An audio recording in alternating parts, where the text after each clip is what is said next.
everyone! Welcome to my educational vlog. We were learning about multimedia and ICT.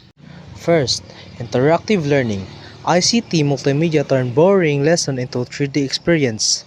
Whether it's YouTube tutorial or educational vlog like this, learning is now literally at our fingertips. Second, global connection. We are a part of a global village. Through social media and ICT platform, we can share ideas from someone across the world in milliseconds. It gives every student a voice.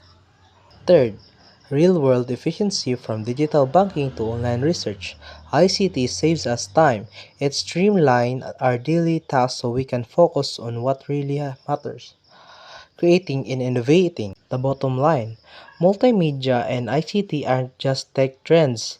They are the essential tools of our generation as grade 12 students. Mastering this isn't just an option, it's our superpower for the future.